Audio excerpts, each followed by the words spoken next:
Hello and welcome everybody to another edition of Running Point. A little bit different looks right now as we are trying eagerly to get everything set up down at the YSN studio end. But Ty Bartel still with you along for the ride as we have a jam-packed show set for you today, as we're going to be having, I think, a total of 4 coaches coming on live, including Jeff Andres from Salem Boys Basketball, going to be joining us here very shortly at the top of the show, as we have, I believe, 2 boys basketball coaches and 2 girls basketball coaches to get through today as we continue our basketball previews going into this season, as we have checkmarked list of girls and boys coaches from around the area getting a chance to preview it. And we know that these conferences are going to be very, very competitive through in and throughout, from the MVAC to the EOAC all the way to the AAC, as we are going to be popping in Jeff Andres from Salem now.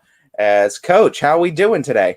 I'm doing well. How are you doing? I'm doing all right, Coach, as we're having some technical difficulties, so bear with us here at YSN. Okay. We're going to get through it as well you can. As we like to start off with all of our coaches, we know the football team kind of takes away a little bit of players from some time for you, but now that you kind of have some practices, and we would think some full practices now, what's kind of the team looking like going into the season? Who do you think is going to get some big minutes, and who are some of the younger players that you think might have an impact this year?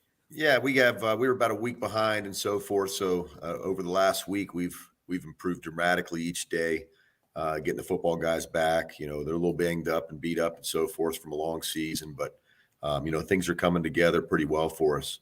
We always have some guys, some pieces coming back. 4 2-year lettermen, John Nall, Drew Weir, both all league players last year. Brock Young, Caden Rome, Davin Koskinen. Looking for some plays to be made by Ross Davidson, a good-looking sophomore, and some other guys that didn't letter last year but did contribute a little bit of minutes.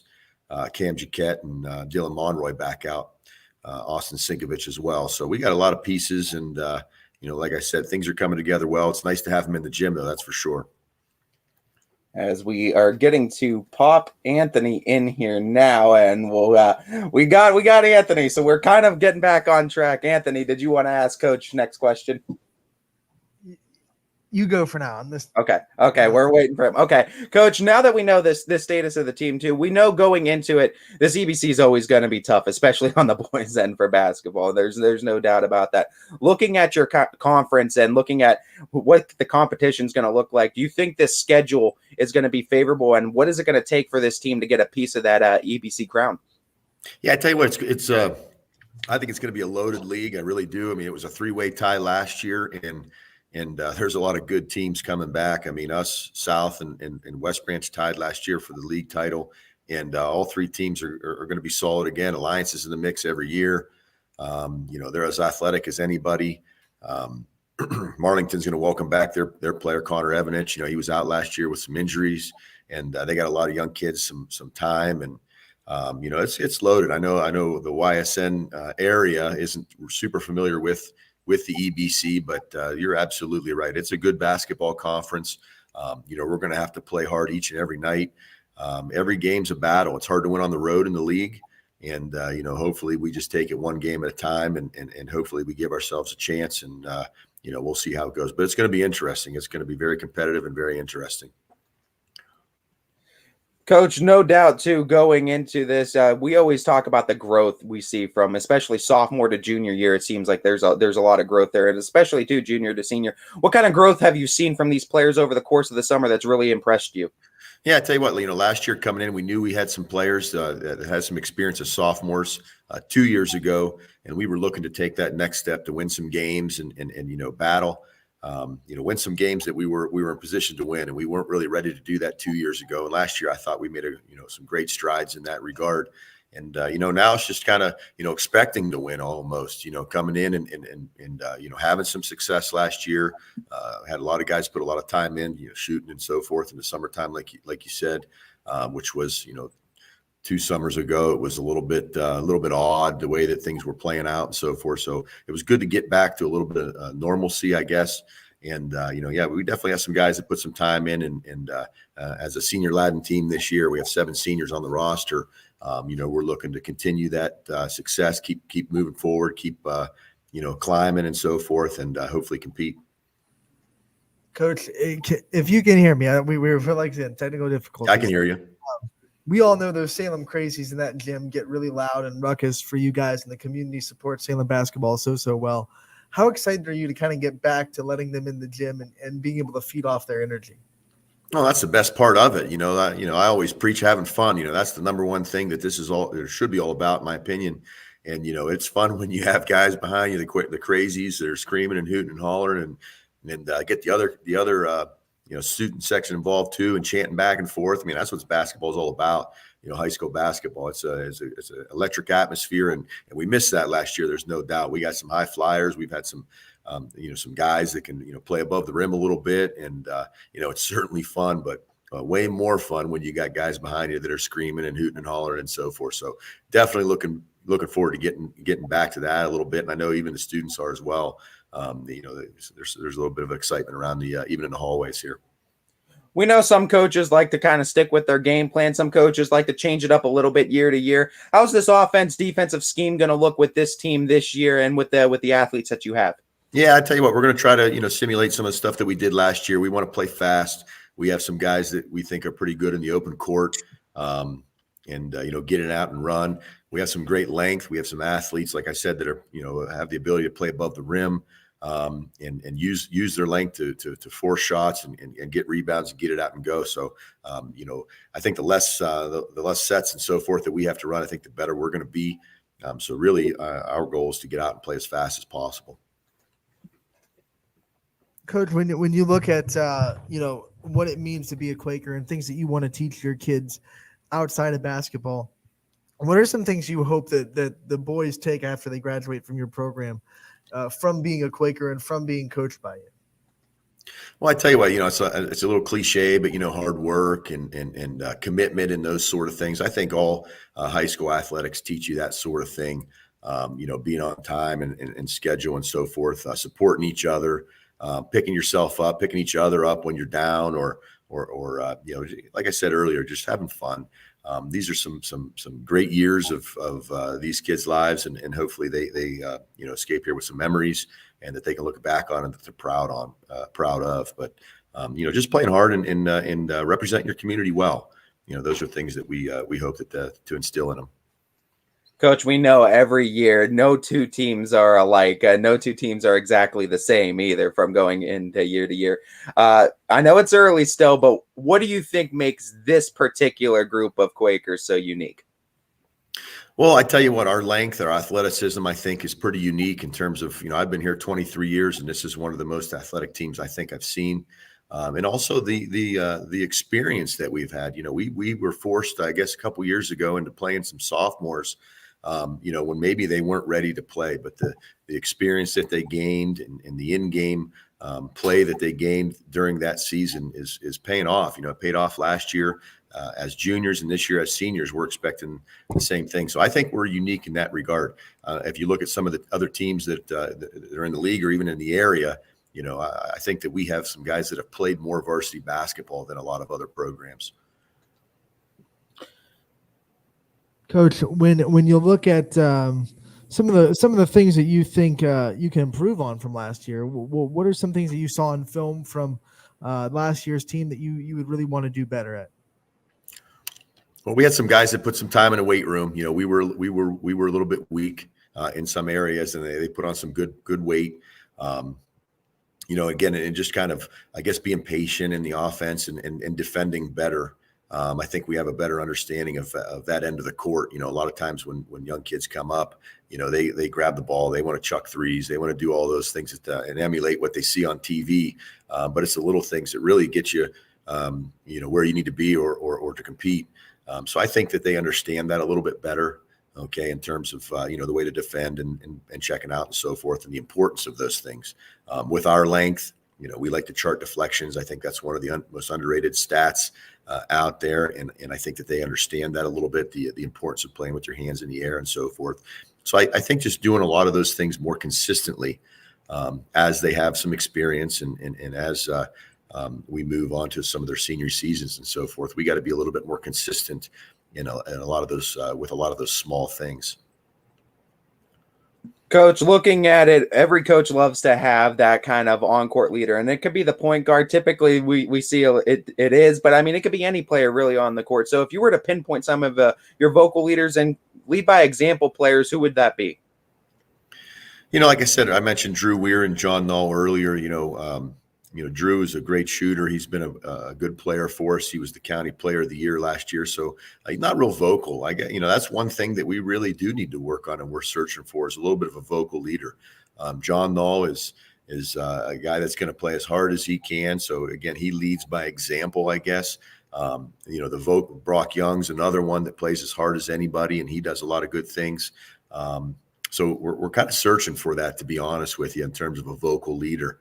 We have a couple young guys that are actually stepping up to the plate a little bit. Ross Davidson's doing a good job of being vocal, and John is coming out of his shell a little bit and being a little bit more vocal and helping the younger kids and other players see things that we can improve on. So that is one thing that we are looking for and working on currently. Coach, before we let you go, we know that the head coaches get all the limelight, they get all the interviews, but we'd like to let you highlight your coaching staff and the people that kind of make Salem basketball what it is, and the people that you couldn't do this job without. Yeah, I feel we got a pretty good staff here, really. George Spack, everybody in the area knows Coach Spack. I played for him back in the 90s. He was a head coach here. He helps out with the boys and the girls program. He's just fantastic. He's been around the game longer than most of us have been alive. He's a staple of the program, so he's fantastic to have around. Matt Mowry is the JV coach. He spent some time at United, but he's been here too. Glad to get him in the building this year. He's actually teaching here at the high school for the first year, so it's good to have him around. And we also brought on Vince Natoli, who was the head of the girls program for a few years. And it's interesting to have him because Coach Mowry and Coach Spack and myself have been together. We've worked together for several years now. And having Vince on and just, having his perspective, I guess, some of the things that maybe we overlooked or just, him seeing things in from a different angle has been pretty helpful, I think. Coach, thank you so much for taking the time out of your day to join us and kind of give us a preview of the Salem boys team as we look forward to covering the Quakers, as we know our owner will probably be in that gym real soon. Hey, thanks guys a lot for having us on, and we appreciate the coverage. You do a great job of promoting the athletes in the area. So keep it up. Well done. All right, thank you, Coach. We'll be talking to you. Yes, sir.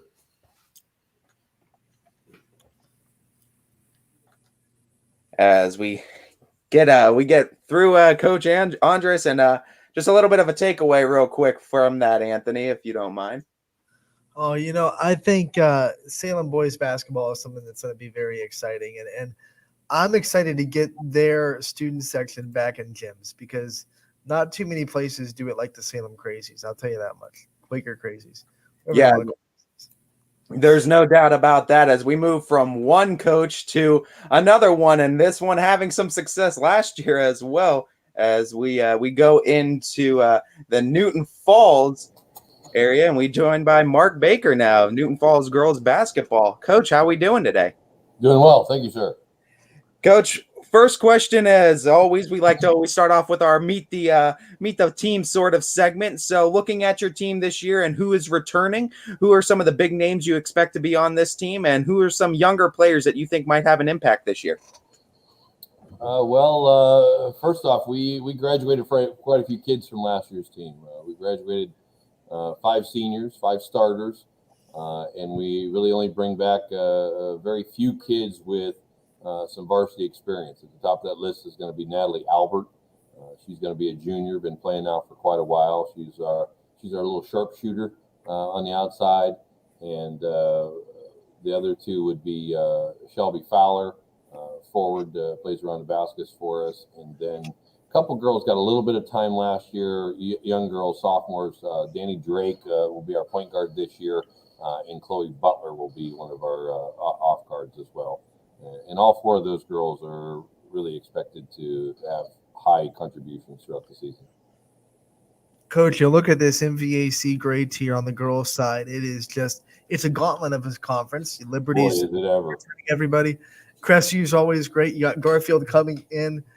Talk about this MVAC, what you think about it, and how you expect to fare in it. I felt like the a few years ago I was saying the same thing, that I felt like the league that we were playing in for girls basketball was probably the strongest it's been. I've been fortunate enough to have been around for quite a while now. This is my 17th year here at Newton Falls. So I've seen the league evolve over the years. I go back to the years when it was still the TAC 8. You still had Hubbard and Lakeview were still in the league.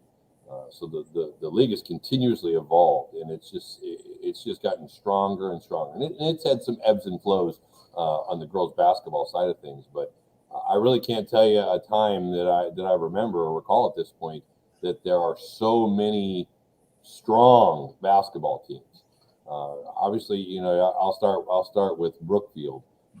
Made it to the district championship last year. I don't know that if they graduated anybody. It's not somebody I can recall off the top of my head. Probably have one of the better guards in the area, and Sophie Hook. Move on down the line there with Crestview down to the south of us.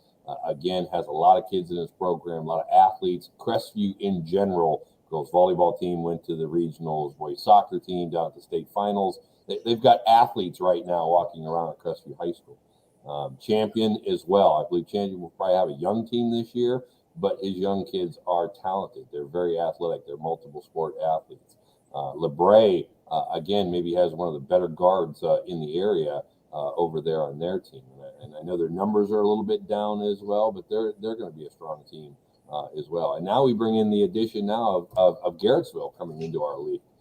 Garrettsville, who also played in a district championship, or maybe even won a district championship. I might have that wrong last year, and bringing back several players that have an enormous amount of experience. You've got a couple girls over there, the Smith girl and Seaman off the top of my head. They've probably been playing since they were freshmen, if not sophomores for sure.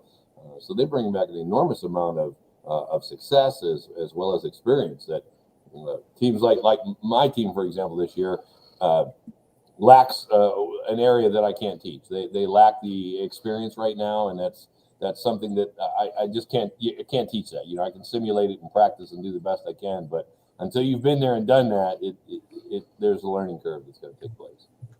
And no doubt that schedule is going to provide that learning curve for them, I think, of course, Coach. But going into this season, too, we know typically when you have these kind of younger teams and these girls that are just starting out, too, there's always opportunities for growth and for them to grow over the season. And you can't ever get caught up in trying to be last year's team, especially when it was senior-led. So what do you think, early on, of course, what do you think the identity of this particular team is going to be? I guess the identity is going to be youth. It's going to be to try to play to your strengths. The young kids that we have do have a little bit of talent. I think we're able to play a little faster than we've been than we have in the past, where we've kind of played more of a little more methodical type game. I think we're going to try to play a little more helter skelter and maybe make the game a little ugly at times. Might be to our advantage. So I think that's maybe if we can oscillate back and forth between times where we want the game to get ugly and a little bit out of control, and yet times where we want the game to be under control and be very fundamental. If we can kind of oscillate back and forth between those two segments, I think we'll have some success here and there. As you said before, your 17th season at Newton Falls. To do it for that many years, you got to have a passion for it. You got to have something that drives you to keep coming back. What do you think gives you the passion for not just coaching at this level, but also coaching at this school system? This year has been, so far, it's been a lot of fun for me. The team I got, lacks experience. They're young. But it's given me an opportunity to go into the gym with kids and just teach, to go in and be with the girls. And I guess it comes back to the fact that I enjoy being a teacher. As growing up in college, I know there aren't very many people that wanted to be a teacher and wanted to be a girls basketball coach. And I think that maybe goes back to some of my upbringing. Believe it or not, my grandmother raised me. And going back as far as she could remember, she played basketball. and she taught me how to play basketball. And just from an early age, I just kind of always knew that this is what I wanted to do. So getting into the gym and just being able to teach the game and have the enthusiasm and have young ladies that are really kind of starved for knowledge has been a joy to me. And as far as teaching in the classroom, I think this is my 20th or 21st year of teaching. People ask the question all the time, well, if you weren't teaching, what would you do? And I don't have an answer, because I don't know what I would be doing. This is kind of all I've ever wanted to do. I do have a pretty significant fishing habit, so I would probably do that a lot more, but I honestly couldn't tell you what I would be doing. I'm very happy and content with the life I live. Coach, and being a teacher and being a coach, we know how much of an impact you have on the lives of the youth, and especially years coming through this school system. As a basketball coach too, what are some things you try to teach your players that are kind of outside the realm of the X's and O's on the court? I would, I spend a lot of time now, not so much earlier in my teaching and coaching career, but I spend a lot more time in the classroom with my athletes. And I really try to spend a lot of time addressing the mental aspect of the game. I try to, we say it all the time that mental is the physical as far as the one, but yet if the mental aspect of the game is so much a larger part of the game, then how come we as coaches don't designate any time to the mental aspect of the game? So I certainly do a lot of that. I certainly have stolen some things from the other people. I have what I call Baker's definite dozens. There's 13 different things that we talk about on a regular basis. Being respectful, being loyal, being a communicator, putting the team before yourself, and number 13, because it's a Baker's dozen, and number 13 is being mentally tough. You have to learn to have the skills to be able to control your mind, that when you're in those pressure situations and those big scenarios, that you're able to make the right decisions, and you know how to handle your mistakes and things of that nature. So I would say that's been a big changeover for me, where it's not so much go anymore. There's a lot more time spent in the classroom addressing not just the basketball skills, but the other things, the character issues, the things that make you a leader, a good person, a young woman. And I've been fortunate enough, over the years, I've got so many young ladies now that I've got young ladies that are now teachers. I have got nurses. I've got doctors. I've got a physicist. I've got nurses. I have all kinds of young ladies in professional roles right now. And many have gone on to, they're now coaching their own teams and leading their own individuals. So that might be one of the most rewarding things out of all this, is to see the success that so many of the young women that have come through my program have gone to see. And when you bring up number 13, mental toughness, it brings up a question that I want to ask, because going through last year and how crazy it was and how chaotic it was, whatever adjective you want to use, do you think that's going to pay dividends for mental toughness on student athletes this year? You can talk about your girls in particular, but student athletes across the board going through that now coming into this year, I think it helped them mature a little bit faster than they would have to. And then I think mental toughness is going to be a little bit higher than we've seen in years past. Yeah, I think that which doesn't kill you only makes you stronger. And if you haven't come out of COVID being stronger than you were initially, then there's a disconnect there somewhere. Even from the basketball standpoint, coaches are using Zoom meetings now, and I know for us, we were having our Zoom meetings, and I was having kids draw plays on paper and hold them up, and what are you supposed to do in this situation? And it was turning into little quizzes, and we were doing different little quarantine challenges. So it certainly has to have made us better. We have to have come out on top and be better because of this. Now, from the mental side of things, I think a lot of that has to do with the choices that the individual makes. I obviously spend a lot of time teaching mental skills, but I can only give you the tools. I don't have control over your mind. I don't have control over what you do. And it's certainly your specific level of commitment that you have whether or not you will benefit from those things. I tell my players all the time, there's 3 levels of commitment, and you're not fully committed until you hit the 3rd level. There's verbal commitment. They're saying, yeah, I'm going to be there. I'll do this, et cetera, et cetera. There's physical commitment. You actually show up. You go to practice. You work hard. And then the 3rd and final one is when you become emotionally committed. You're not fully committed until you're emotionally committed. And this is the most difficult level of commitment because you can do everything right.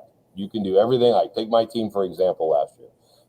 Did everything they possibly could be to do things right. Made it to the district championship, have everything going for you, and you come up short, and you lose in the big game that you wanted to win. So when you become emotionally committed, there's an opportunity there that you could get hurt, that you could lose, that it could not go the way you want it to. And unfortunately, that's life.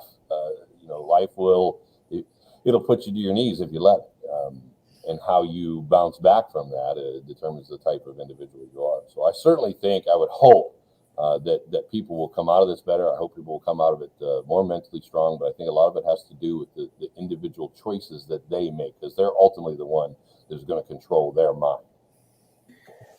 Coach, we know every coach that wants to implement that sort of culture and that sort of, which by the way, I think is a fantastic culture that you've implemented there over at Newton Falls, if I may say so. But you always need a great staff around you to help with that culture. And as we like to do, we start off with the Meet the Team segment. We also like to do a Meet the Staff segment as well. So highlight some of your assistants and some big names in that Newton Falls girls basketball program. I'm glad you offered that opportunity, because when I first started as a coach, I was obviously gung ho and had a lot more energy then than I do now that I'm getting older. And there would have been a time frame that I thought that I could do it all, that I could get this ship headed in the right direction all by myself. It was a difficult lesson for me to learn that you can't do it all. There aren't enough hours in the day to do it all yourself, or let alone to do it well. So the biggest name that I would have to throw out there would be my assistant coach, Tony Huschauer. He's been with me now going on probably 12 or 13 years at this point. And I actually sought Tony out. I saw Tony as a youth coach many, many years ago. I saw what he was doing with young kids. I enjoyed the approach that he took, the teaching aspect of it. He just knew how to coach young women the right way, a way that was similar to my path. So I was lucky enough to bring Tony on board. And at this point, I consider Tony my co-head coach. We kind of flip-flop back and forth every year, or day to day seems to be different. One's good cop, one's bad cop. One takes offense, one does defense. But we're able to finish each other's sentences when we're talking about things. We're able to pick up in drills where one person left off. And at this point, without Coach Huschauer, I would be completely lost. I would be back to doing things by myself. I would also throw in there that I've been able to secure some former players that I now have helping me coach at the younger levels. And that's been a difficult thing to do, because many of my young ladies that graduate, they go off to college, and many of them, go on to successful lives that are not conducive to coaching. If you're going to be a nurse, you're going to be a doctor, you're going to be a physicist, you don't have a lot of time to coach girls basketball. But I'm definitely fortunate enough to start getting some of those players back in the program that they're willing to give back. So that's been a huge help. I also have an assistant down in the 8th grade that's been with me for a number of years, Brian Downey. And Brian has been really, really big at helping me with the youth kids in the summertime, getting those junior high kids some time in the gym and preaching the fundamentals and things to those. So those would be the ones that I would certainly highlight. My 7th grade coach right now, Marissa Tensing, is one of my former players. She goes back. I coached her when she was in track. I had her in basketball here when she was in high school. I had her in class probably 3 years at least. I had her in class. So she knows me. She knows the program. She knows the expectations. She knows the drills we do. She knows the terminology that I use. One of the difficult things for my players to do is sometimes they have to learn how to speak Baker, and I sometimes have some odd terminology for different things. So you have to learn to speak my language and understand the lingo here at Newton Falls before you can really make a big impact as to what's going on. And those guys, those folks definitely know how to speak my language. Coach, thank you so much for taking the time to join us, maybe teaching us a little bit of the Baker language so we can too. We look forward to seeing you out at the games and covering you all season, and we know that we'll talk to you again real soon. Thank you. I appreciate it. Thanks for all you guys do. You guys are doing a great job covering the games. Love to see girls basketball getting put on the map. We got it starting this weekend, Coach. It's all good.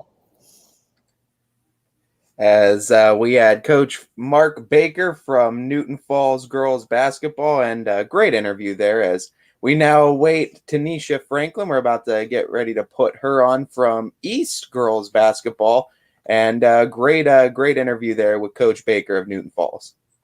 Absolutely. I mean, I love talking to Coach Baker, and we just had our photographer Gary Leininger pop into the studio, so we have everyone here today. Everyone's coming in. Everyone's coming in. So, yeah, well, what a great conversation with Coach Baker, and very excited for Newton Falls girls basketball to kick off this year. I'm excited for our next coach as well. Yeah, we do. We have Tanisha Franklin joining us, too, from East girls basketball. Coach, how we doing today? Hey, how you guys doing? Thanks for having me on. No problem. Coach, as we like to start off with all of our coaches, we always start off with a sort of meet the team segment. So I want you to highlight some of the players that are coming back for you this year and some of the new names and new faces of East girls basketball.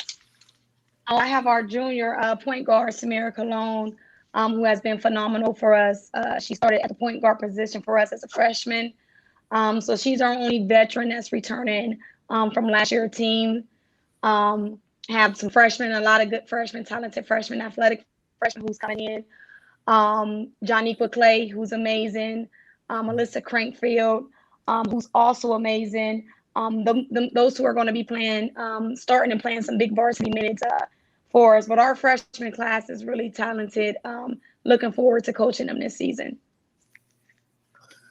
When you look at some of the things from last year that you can improve on and grow upon, what do you think are some of the main things when you watch film or you look at evaluate last season that you want to improve with? Our biggest issue last year, of course, with COVID, everybody was having their own issues, but our numbers were extremely low. So coming into this season, we was looking to grow our numbers. The girls that are participating in the program, which we have a total, well, it's still low, but we have a total of 14 girls total on the team this year, which compared to last year, which was 8. We had a total of 8 girls on the team. So that was one of the things coming into the season that I wanted to kind of make the adjustments and work on. Coach, you mentioned, too, having your point guard returning. I believe Samara was her name? Samira.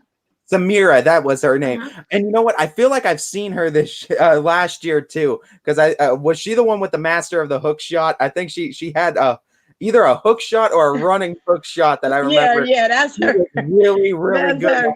her. I remember seeing her in a couple games. So talk to me a little bit about, I mean, every coach will probably tell you a point guard, those are 2 huge positions to have, especially experience in. So how big is that to have Samira coming back with that much experience at point guard to try to establish an offense with a very young team?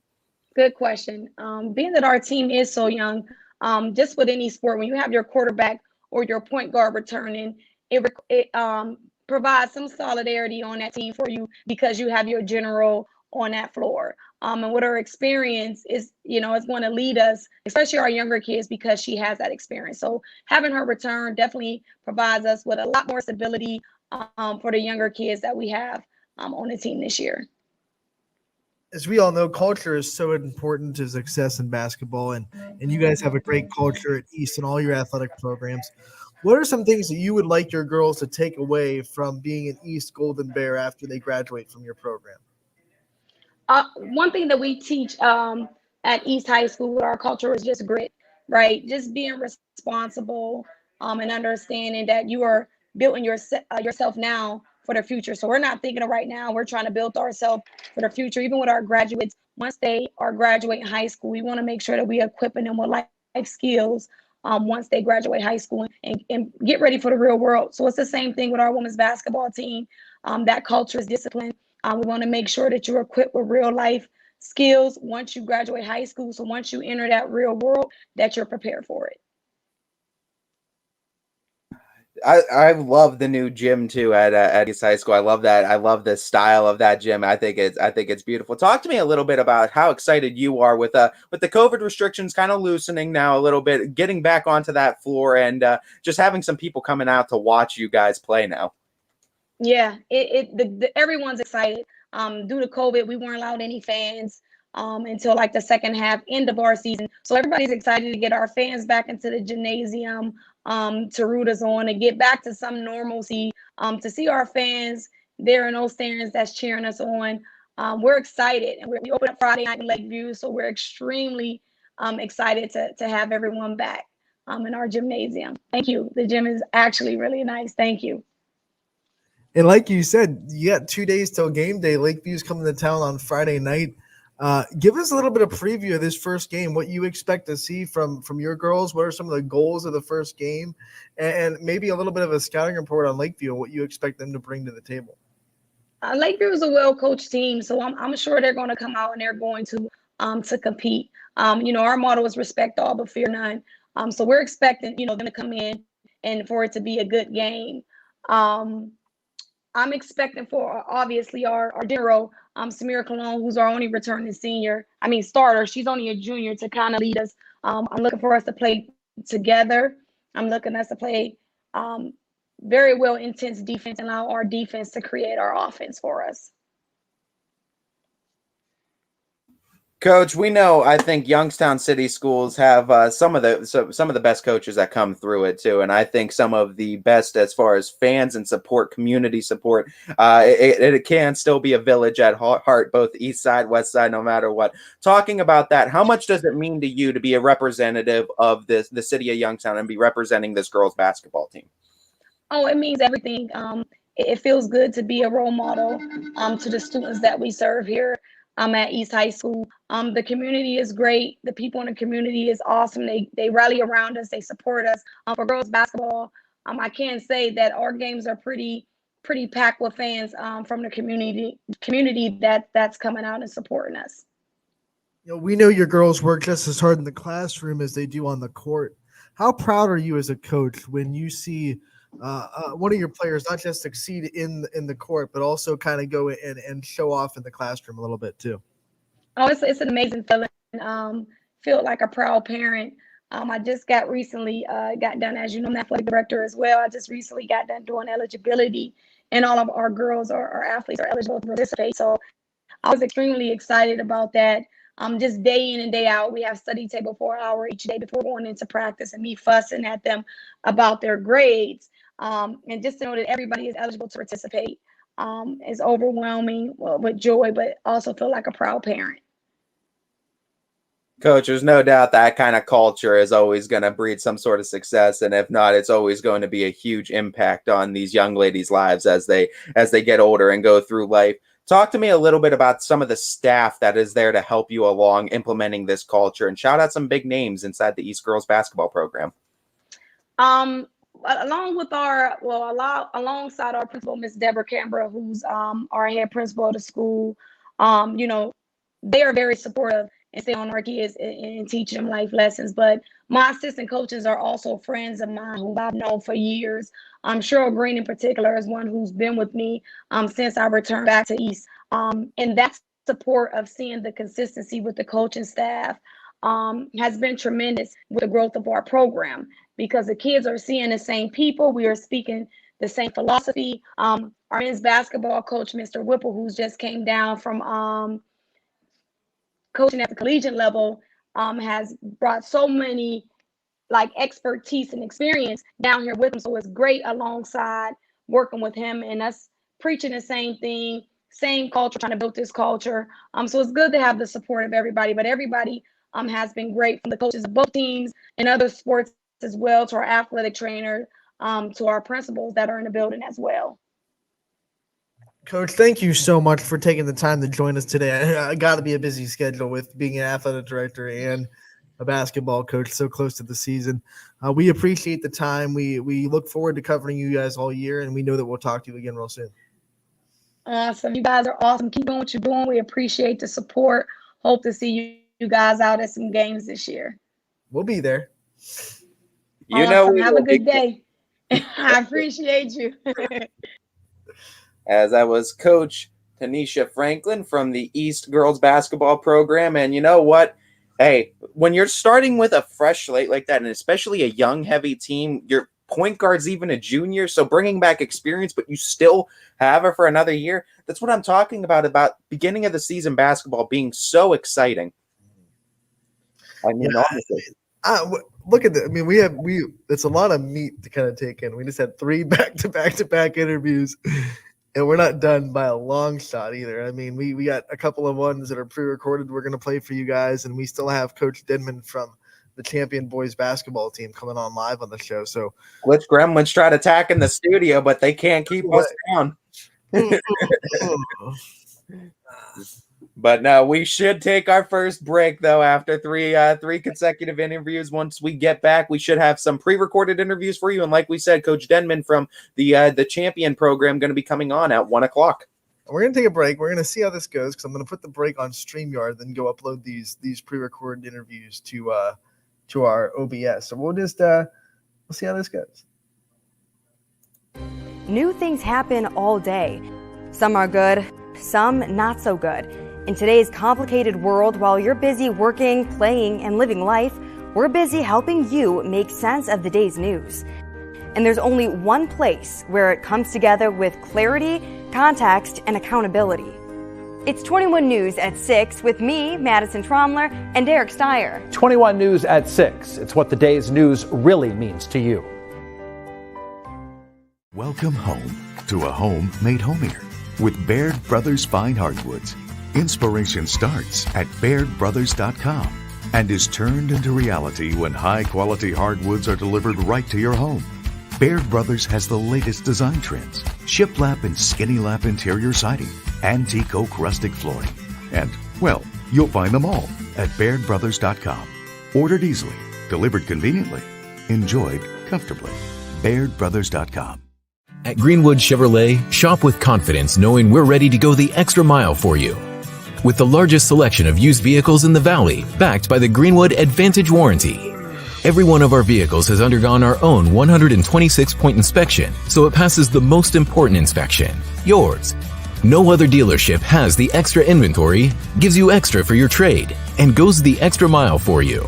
Only at Greenwood Chevrolet. WRS Wealth Advisors, the area's premier wealth and retirement specialists. Located on South Avenue in Boardman. Quality, customer service, and integrity. Those are the 4 words that have driven our success since 1957 at Joe Dickey Electric. Joe Dickey Electric is one Mahoning Valley landmark business that stays current with the requirements of our customers. Family owned and managed, we are an electrical contractor and energy solutions provider. Every member of our team adds to his or her skill set through ongoing training. Residential, commercial, industrial, automotive, and more. We keep ahead of the needs of our customers with a fleet of more than 50 vehicles and 24/7 emergency service, so you're never left in the dark. That went so smooth. We're back on Running Point, brought to you by Greenwood Chevrolet in Austintown. I got back just in time, and we are here. We're going to have some pre-recorded interviews for now. We're going to start with Sean Hammond, the head coach of the Brookfield boys basketball team. He was able to take some time to talk to me and Ty off the air yesterday. Well, actually on Monday, if I'm not mistaken. And we're going to air his interview now. So enjoy this interview with Brookfield boys basketball head coach Sean Hammond on Running Point. Brought to you. Well, you know what? Let me single us up here. So, all right. So once again, Sean Hammond from the Brookfield boys basketball team on Running Point, brought to you by Greenwood Chevrolet in Austintown. Anthony Hartwig here with Ty Bartell, and we have another basketball preview coach's corner for you here. We're going to be talking to Sean Hammond, the head coach of the Brookfield boys basketball team. Coach, Thank you so much for taking the time to talk to us. Thanks for having me. Coach, as like we like to do with all of our teams, we always like to start off with sort of a meet the team segment. As we know, there's always movement going in. There's seniors that are going out and guys coming back. So highlight some of those big impact players you expect to have this year, as well as some younger guys you think might get some minutes down the stretch. All right, we got a pretty good group coming back. A lot, some experience. David Pulaski, who'll be a senior for us. TJ Laverty and Tiandre Craig all played last year. Along with Josh Soliday, all got minutes. David was a starter. Has been a starter 2 years. Then Donovan, his brother Donovan, and Pulaski, Isaiah Jones, 2 other guys that they lettered as freshmen. So we're excited about them as juniors now. So a couple other guys we got back was Luca France, who got hurt last year in football, and I think basketball. Tore both labrums, so he's back. And then another guy we got coming up is Carter Creed. So we're hoping we got some experience coming back, only losing one senior who started last year for us. So we're excited about that with the group we have. In a group where you're bringing back so much, like you said, only one senior, how much can you really carry over from last year and really, kind of copy and paste from last year and say, let's just straight up improve on things that we did do last year and try to build off what you guys were able to do in the 2020 season? Yeah, I think with, for us, it's just being consistent. Last year, for a young group of guys, we were one of the fortunate ones. We never got closed down because of COVID. Once they let us back, we didn't get any cases. We played like 22 games in 45 days, I think we counted last year. But with that, it was, made kind of the youth settled in when you played Tuesday, Friday, Saturday, Tuesday, especially them Friday, Saturday. So for us, it's getting to a normal schedule. I think the consistency will help us. And, our guys have grown a little bit. They're all football players. So we're a little bit behind the 8 ball this week. We practiced twice last week. So, but because of the experience that they have, I think, that's going to play a big part on us hitting the ground running, even having, not getting started, in the first week or so. So, and then just mixing some guys in that, trying to, we got 4, I feel like we got 4 solid starters and we're looking for our 5th guy, and that might rotate, and that could be, that could change every week, and we're okay with that. But I think the group is pretty solid overall. Talk about this MVAC grade division. I think it was already tough, but now the addition of Garrettsville Garfield is going to make it a little bit tougher. Navigate us through this schedule and what it's going to take for the team to get a piece of that MVAC crown this year. Yeah, it's just hearing from, Campbell getting a bunch of kids back, and it's a competitive league already. Now you add Garfield, you have LeBray, Newton Falls, all at the top of that league. It's going to be very competitive. It is. I look at it like the AFC North. It's just going to be a grind throughout the year. And, I did girls for a lot of years, and there was always some guaranteed wins, and there are none. There is this league is as strong as probably this year coming up, I think, especially the way Liberty came. Liberty's going to be, I think they got a lot coming back. I think maybe Newton Falls may have lost the most, but they just keep churning them out over there. So it's going to be a grind. And then you add Garfield top to bottom. It's a pretty solid league. And we know how good that MVAC is going to be, but talk about your non-conference schedule, some of the teams that pop up there, and how well you think that and those teams will prepare you for the end of the season come tournament time. Yeah, I think, we didn't play Hubbard. We have Hubbard early. We have Matthews starting out, which district final team last year. I think they got everybody back, maybe -1. We played them real early in the season. We beat them, but it was a close game until the 4th quarter, and we kind of took a 10-point lead, I believe.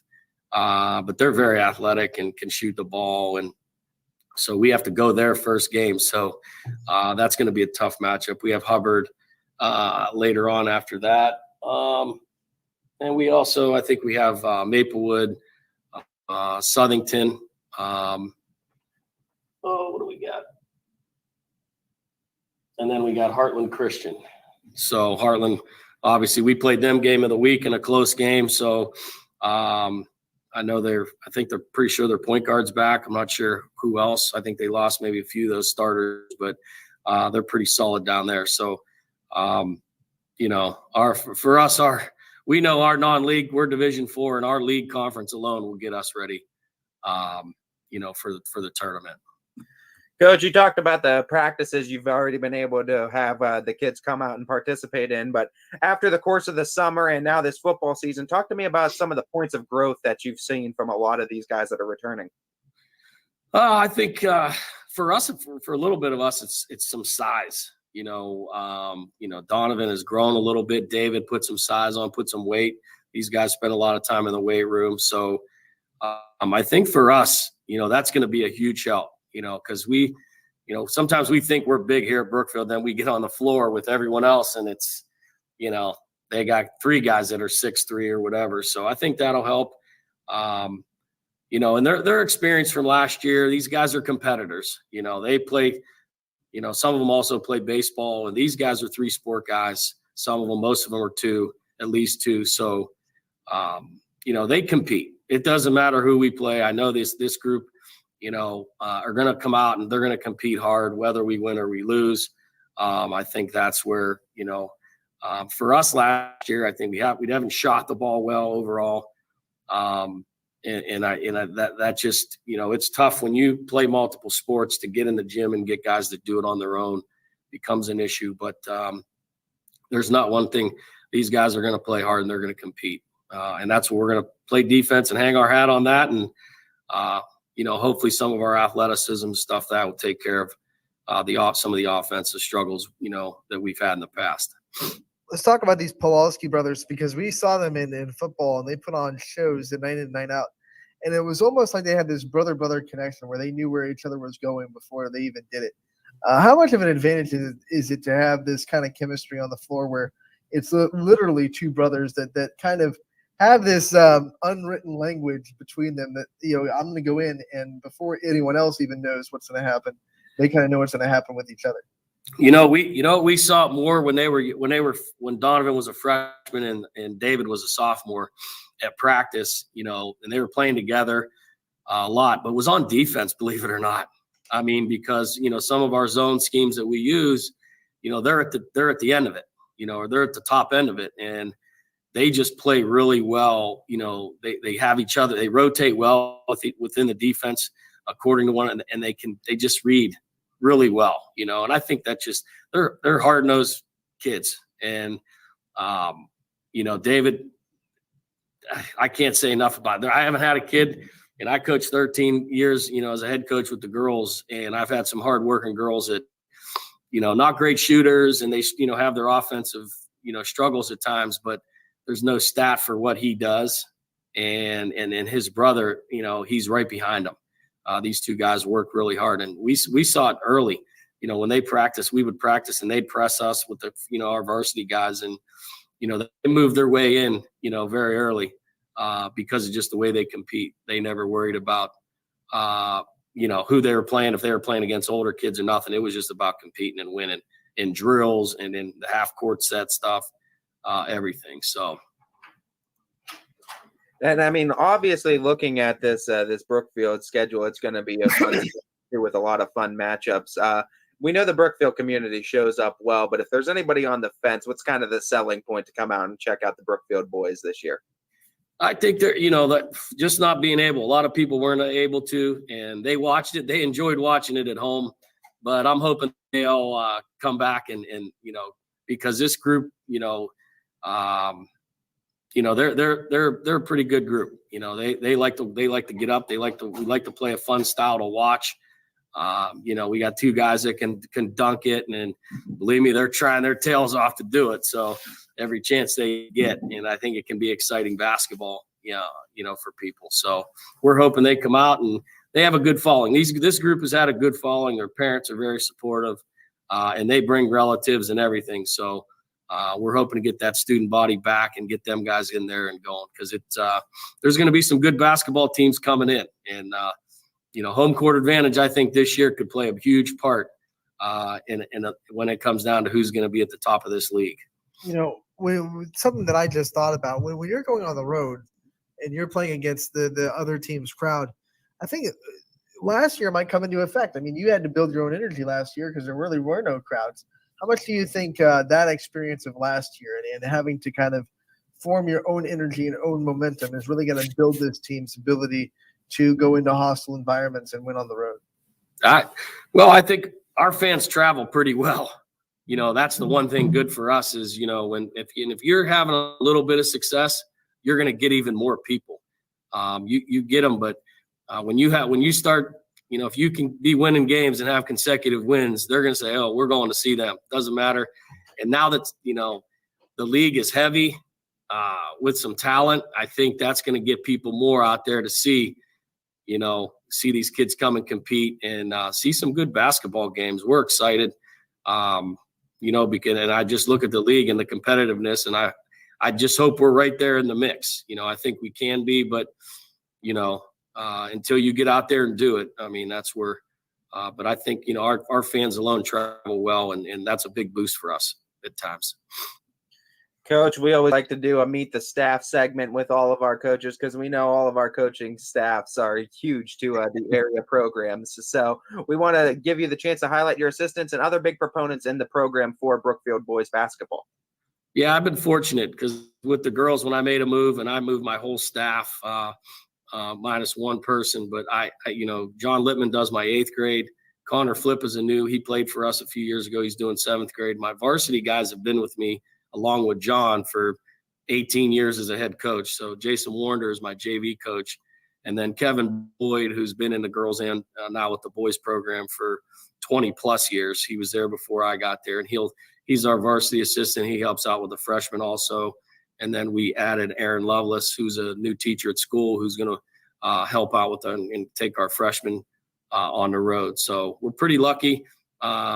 We have good continuity. And then I have another volunteer a guy that played with me in high school, played college basketball, was Justin Stowers, and he just volunteers his time and comes with us. So it's been I've been pretty blessed when it comes to staff and turnover, things like that. I have not had a lot of that when I was with the girls and even now with the boys. So we have good numbers all the way down into the youth program. So we're excited on where the program's at and just try to get more wins in that win column. Coach, we're excited for this season. We're excited to cover you guys all year. We look forward to continued success in the Brookfield boys basketball program. And we look forward to talking to you again real soon. Thank you, guys. I appreciate you having me.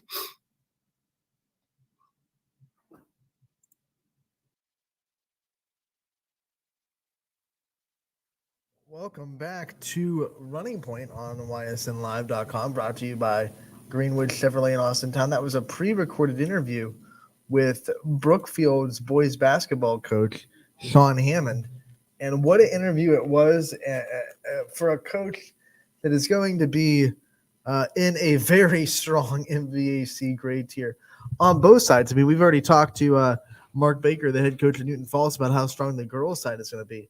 Boys' side going to be just as strong and just as tough to get through. Yeah, no doubt. And you know what? This MVAC is just going to be a show every night. It's going to be fun games every single night, especially on that boys' side. You hear guys can dunk it over there in Brookfield, plus what Campbell's bringing back, plus what Lowville has in the height, plus what McDonald always does. It's like Jackson Milton's going to be good.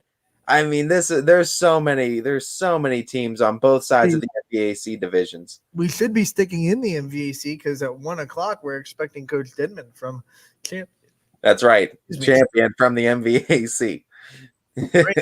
Get our tiers right. It's a great tier for Champion with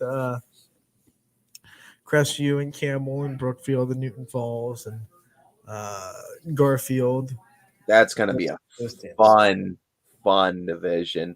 That one's going to be so fun. Every game's going to be fun that's played within it. Don't forget about Newton Falls boys team. Like, I know they lost a lot, but they're still reigning champions. So you can't just forget about them. Like, you could just start thinking like a Garfield Brookfield matchup. That's gonna be a fun match. I mean, you look at Campbell Brookfield, that's gonna be great. LeBray Campbell's gonna be fun. LeBray Garfield, Garfield. I mean, every time a new team comes into a conference, you wonder which team they're going to build that really strong rivalry with. Like, yeah, you see is going to be that turn, like in a couple of years, turn into that. I just want to beat them so bad rival. Yeah. And then not to mention too, I mean, Liberty's going to be good this year too. So, I mean, there's so many talented teams this year that's going to be in that MVAC. It's going to be, like we said, a gauntlet. It's going to be so fun though. It really is. And after Coach Denman, we also have another pre-recorded interview with Coach TJ Furman from the Jefferson Girls program. So I can't wait for you guys to hear what he had to say. A lot of NE8 coaches around the area in the girls scene have said that they think Jefferson is the wild card in that league. So we'll hear from him after we hear from Coach Denman, who just popped up. And Coach Denman, I mean, you want to talk about a wild card team? I think Champion's just as much of a wild card as anyone in that MVAC. But Coach, how are we doing today? Oh, pretty good. Thanks for having me on. Yeah, no problem. As we like to start off with all of our coaches with sort of a meet the team segment. So tell us a little bit about what you guys are returning this year and some new faces that you might think might have a big impact this year. So we've got 3 returning letter-winning seniors in Keegan McDermott and Trayvon Edwards and Mason McKinney. And so we really expect those 3 to kind of lead us as we move forward here. And then I've got a really strong junior class. I've got about 6 or 7 juniors there. Kind of the big varsity set of that juniors would be like Joey Fell, Nick Vesey, and Brett Channel. So really we'll be pretty balanced between juniors and seniors leading us all the way. Coach, this was a team last year, starting off the season kind of rocky, but they went on a big win streak and really finished the season pretty dang strong and took down a lot of big teams at MVAC. What can you take away from the way you ended that last season to carry into momentum for this year? Well, one of the big things that kind of hampered us to start the year last year was injuries. I mean, I think we had 4 seniors that, if we'd have had this conversation in July, would have said they'd have started. And at the first game, we started 2 seniors and we had a bunch of young kids that had never played varsity basketball before. And so just being able to gel throughout the year, I think was a big thing for us. And then we kind of caught stride and could keep going. And I think being able to return a lot of that young core now is going to allow us to kind of build on that and hopefully keep a streak like that going to start this year. Coach, we were talking a little bit about it before you came on about how tough this MVAC is going to be, especially both sides on the division. Talk to me a little bit about navigating your way through this, how it's going to help this team grow first off, and what your team kind of needs to do to try to grab a piece of that MVAC crown at the end of the year. One thing that we're kind of blessed with, I guess, is we have a lot of out-of-conference games to start us. So we go to Lakeview. We've got Maplewood in there. We've got, I think, 3 or 4 weeks really where we barely see a conference team. And so I think that'll allow us to get, kind of iron out the kicks, see what's really working for us, see where we need to adjust, and hopefully be in a really good stride to start making some noise in this division. One thing that really sticks out is we've got to be mentally and physically tough to play in this group of teams. I mean, you've got a lot of talent. You have a lot of hard work you have to deal with. And and there's rivalries too between, LeBray and Newton Falls. Those games are always loud. And so the kids, you have to stay focused if we're going to have a shot. And you talk about loud, we're going to be able to have communities back in these gyms and be able to really hear a loud gym at Champion and other gyms across the area. Your gym especially, because it's compact and I know it gets loud in there pretty quick. What is it going to be like to kind of welcome the community back and be able to feed off that crowd's energy when you're at home? Oh, it'll be great. I mean, everybody dealt with that last year. You had 2 tickets per student or whatever it was. And so you maybe had 70 people in a gym, and a lot of these kids, like I was telling, like these juniors, they've never played, varsity basketball with 400, 500, 600 people in the crowd, cheering for you. You get a steal, you make a layup, the place erupts. And so I'm just really more excited for them to be able to have that this year and enjoy it and really kind of feed off of it as we go out. What's sort of the selling point for people to come out and watch this Champion boys team and get a glimpse of them this year? That's a great question. I would say the style of champion basketball this year is going to be a little different than what most people are accustomed to seeing from champion. I'm not a champion native myself. Shout out to the Maplewood Rockets. I'm a Maplewood man through and through, but we're going to have a more aggressive, more in-your-face style of basketball this year with a little more ability for excitement. Maybe is the right thing to do, and it'll definitely be a different style of basketball than what the people at Champion are used to seeing. Well, you said you're a Maplewood through and through, and you already said that you have Maplewood on that schedule. What's that game going to mean to you? How much weight is that going to carry when you get to go, over to where the Rockets and try to show them what you're bringing to the Champion Flashes? When I first walk in that gym, it's going to be weird. You're going to go in the girls' locker room or the guest locker room. You're going to sit on the other side. It's definitely going to be a little bit of more emotional for me than the kids for sure. But it'll be fun to go in there and kind of put my stamp on what champion basketball can do in front of a lot of people that I'm going to know. And, most of everybody that's going to be in that stands knows who I am anyways. And so it'll be emotional for sure, but it'll be exciting nonetheless. What's sort of the tone you guys are going to need to set to try to get a good start to these non-conference games? Really, it all is going to start with kind of back to our senior leadership. So we want to really dominate the paint this year. That's our main goal. We want to dominate the paint and then keep everybody else out of it.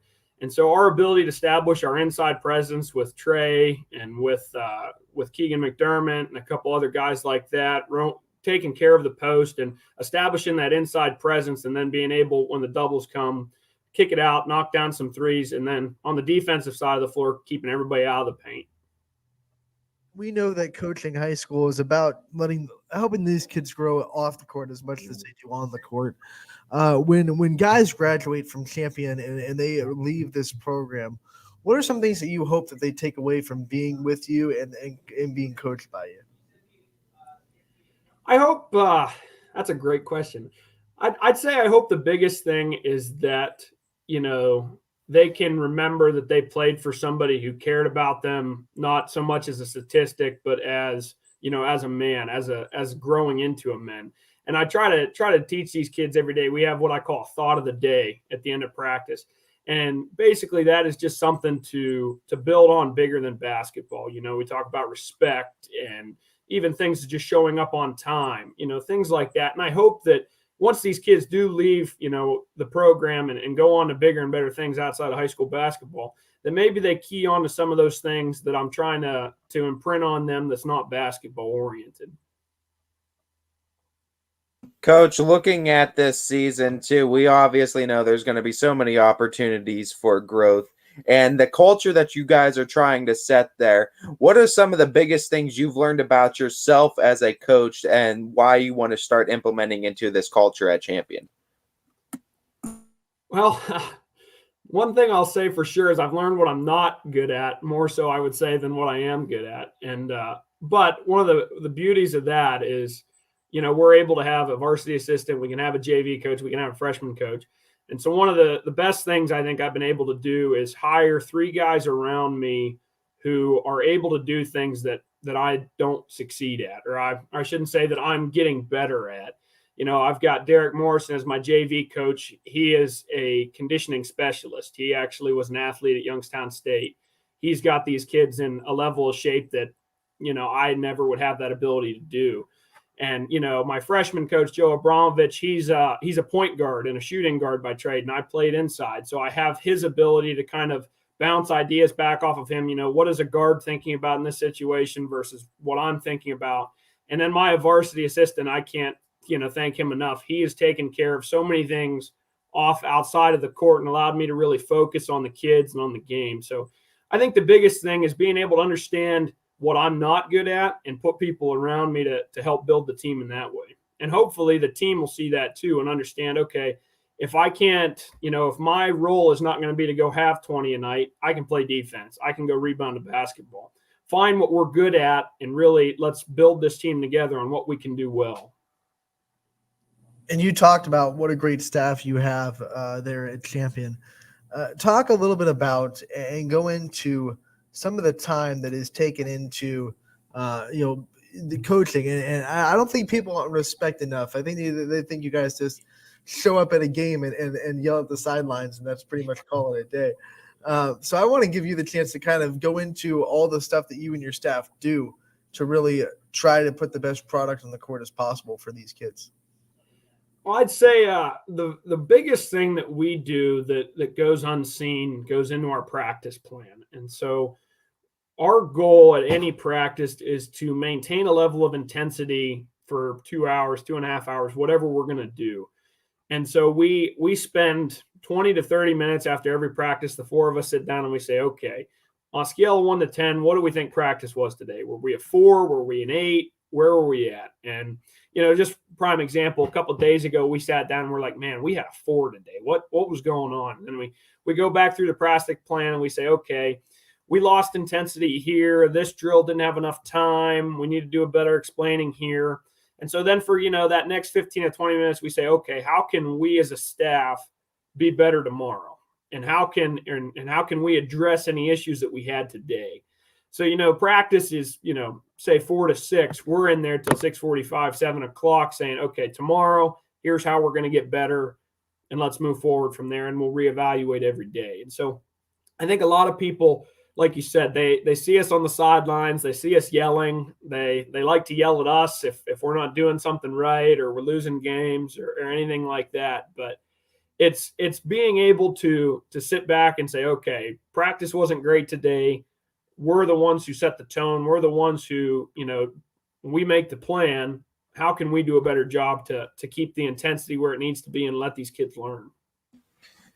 Who are some of your biggest on-court coaches for the team, as far as guys that are the vocal ones during games, the ones that are going to help set the tone when there isn't the timeouts and there isn't the time to huddle up? Yeah.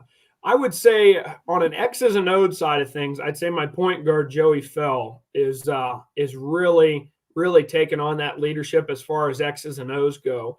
But then also on the emotional side of things, Trey has stepped up tremendously in the last even 2 weeks on, if the intensity's starting to dip a little bit, he's getting into people like, hey, let's pick it up. Let's make it up on this possession. Let's keep going.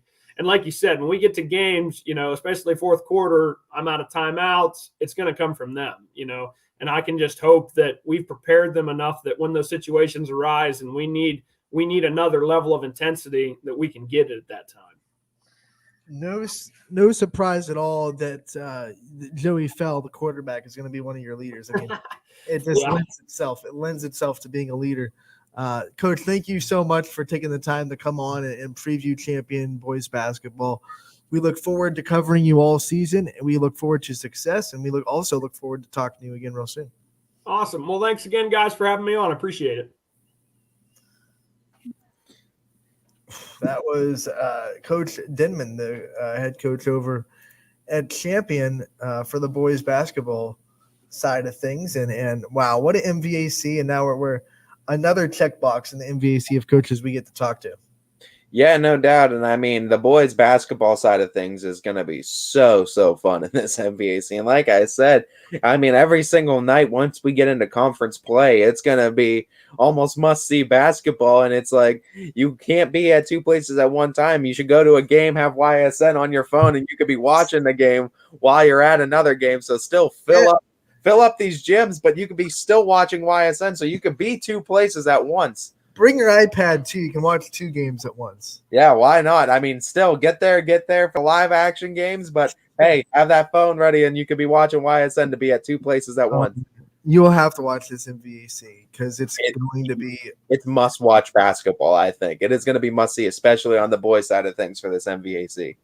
The other thing that's going to be must-see this year is the NE8 on the girls' side, and we had a chance to talk to Jefferson girls head coach TJ Furman off the air yesterday, a pre-recorded interview.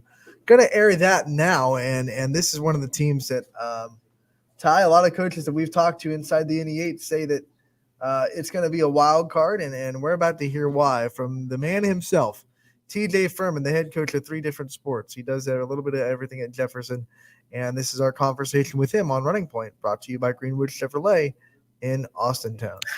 Anthony Hartwig, Ty Bartel with another very fun, very exclusive Coach's Corner and basketball preview. We're going to be talking to the Jefferson girls basketball coach, TJ Furman. Coach, thank you so much for taking the time to join us today. Absolutely. Really appreciate you having me on here. Coach, as we like to start off with all of our teams, we like to start off with sort of a meet the team segment. And I think there's a lot of excitement swirling around this Jefferson girls basketball team, mostly because of what we presume you're bringing back. So highlight some of those big names that you think are going to be in the rotation this year, as well as some new names that you think might get some playing minutes. Yeah, we have quite a bit coming back. I have 3 starters coming back from last year, 2 seniors with Taylor Skinner and Monica Devine, and also Darby Skeeta. And then I also have Taylor's sister, Tyra, who's also going to start. And right now, looking in for another senior to start, Trinity Alexander.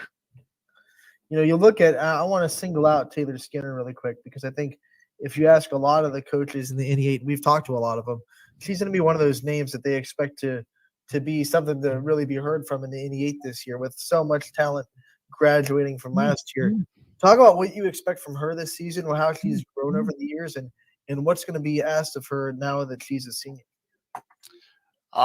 She has a lot of varsity experience. She's been starting for me since she was a sophomore.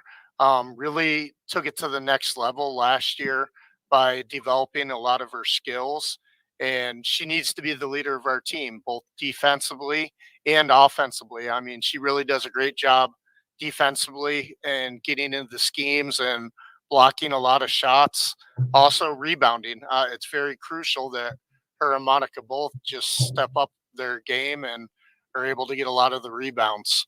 I do expect us to compete this year. I think we've been the last 2 years in the middle of the pack.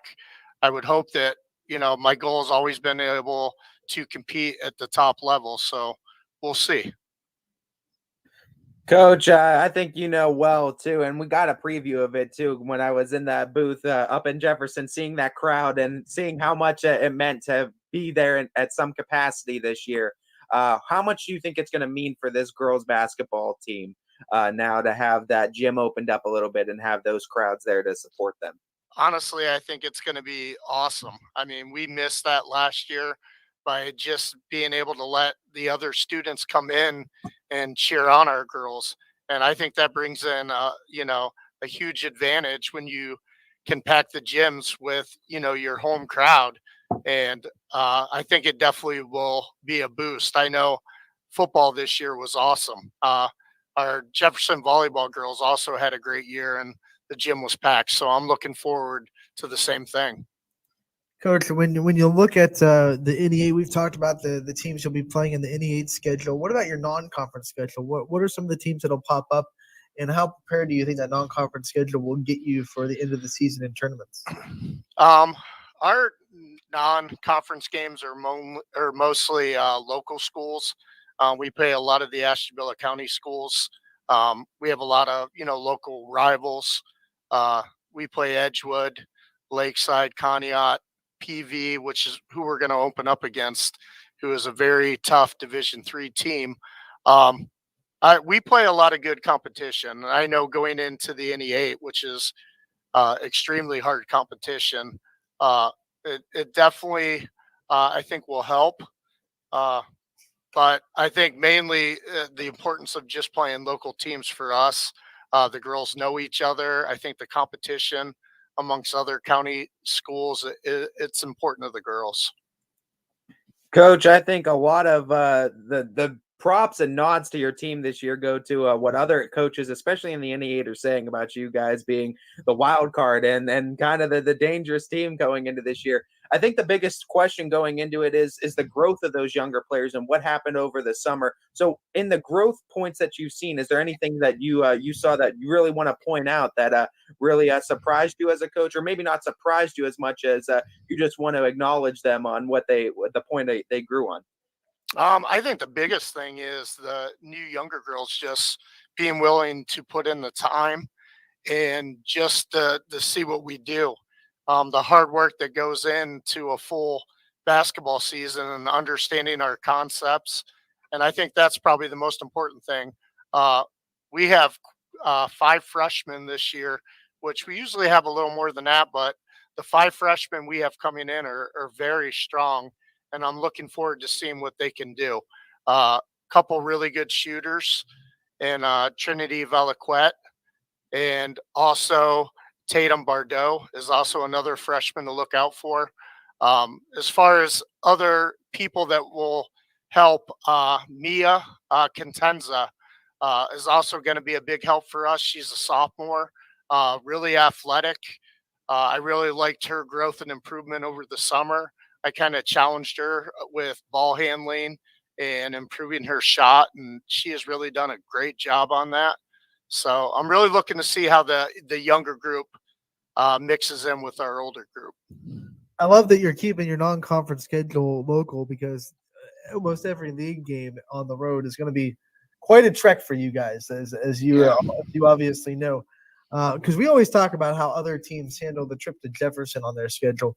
No one really talks about the fact that you guys have to make that kind of trip almost the whole season for the league. How do you guys handle those long road trips, and what are some of the game plans that you guys have as a coaching staff to get them ready to play an hour away or 45 minutes away or however long it is from Jefferson to some of these teams?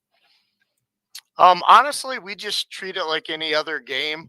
I think now we're kind of used to it, just getting on the bus. And I mean, a lot of them are straight down Route 11, and it's really not too bad in that aspect of it. The biggest thing, too, is I think just that mental preparation on the bus, thinking about and visualizing, anything that could happen during a game. And by seeing it and then, having your expectations, I think that's the biggest thing. I do think you guys have that unusual advantage of getting that experience, because as most people will say too, come tournament time, you're going to probably be traveling anyway. So might as well get it done during the season. Coach, I want to talk a little bit about kind of what this offense and defense is going to look like now that you got to figure the playbook's going to open up as the girls are getting more experience if they got reps in over the summer. Does this playbook open up a little bit, or what's the offense and defense scheme's going to look like for Jefferson? We're mainly a man defense. I expect our girls to get up and play hard and deny the basketball and put a lot of pressure on the opposing team's point guard and just, ball entries. And I've always stressed that. Also offensively, I think we have to play more as a team. We are losing 2 good players in Kennedy Mullen and Ava Contenza. Ava was my point guard for 2 years, and Kennedy was my shooting guard. And I think losing them, I think it's important that, we work the ball around, be able to handle the pressure that other teams are going to put on us. And I think that's important. Coach, we talk about this all the time with the coaches we bring on. What are some things that you want to teach your girls outside of the realm of basketball that you hope that when they graduate from Jefferson and they finish their round with you in your program, that they take away from being a Jefferson girls basketball player and they take away from being coached by it? Yeah, absolutely. That's really important. I'm a head coach for 3 sports, and I tell all my kids, probably one of the most important things to me, and more important than a win, is when they come back to me in 10, 15 years, that they tell me how they're a good person. And for the girls, I tell them that you're a good mother, a good wife, and you have a great job. And to me, that's the most important thing. If they come back and are able to tell me those things, then I feel like I did my job, because, the biggest thing is to instill those hard work principles in them. And I think if they have those skills, they'll be able to go out and do anything in the world that they put their mind to. Head coach of 3 sports. Can we just stop and talk about that and what kind of time? Yeah, it's kind of crazy. And I think my wife gets a little mad about that. I'm not going to lie. God love you. It's got to be, but it's got to come from a passion of coaching. It does. And I've coached a little bit of everything.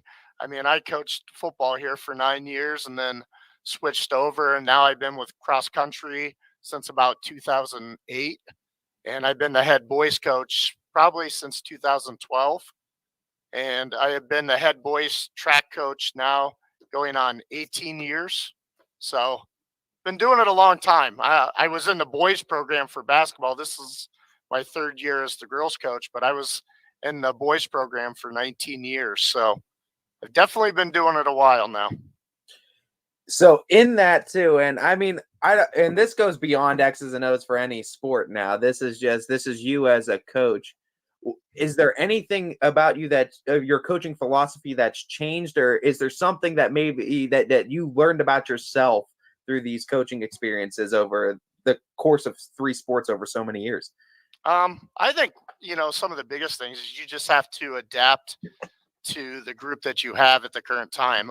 Every group's different, and I think it took me a little bit to figure that out. And everything works a little different. I know some of my track kids say I've gone a little soft. I'm not as intense as I used to be. But when I first started coaching track, I was still coaching football, and I think I had that mentality and intensity that the harder you push these guys and the harder they work, the better it's going to be. And in track, that's not always the case. So I think in that aspect, I wouldn't say I've gone a little soft. I would just say that I pick and choose my points when I get a little fired up. Do you think your girls' team thinks you went soft, or do you think you kind of? I think they think I'm pretty intense. I'm not going to lie. If you've ever seen a game with me coaching, I'm still pretty vocal and loud. And I remember when my wife came to one of the first games that I was coaching, I pretty much quieted the whole gym because how loud I was. She was like, "Oh, wow." So, Coach, I mean, we're obviously so excited for this team this year, but as we've done the kind of meet the team segment, I want to give you the opportunity to kind of spotlight your staff and some of those other big names in the Jefferson program that you want to highlight, especially for girls basketball. yeah, definitely. For my 7th and 8th grade, I do have a newcomer that played for Jefferson, and that's Angelica Sack. She's going to move over and do my 7th grade. 2 years ago, she came up and was a varsity assistant with me and did a lot helping out. And I'm kind of glad to have her on staff. It's good to have, another female on the staff. And she can explain. I mean, we have a strong tradition of girls sports here at Jefferson.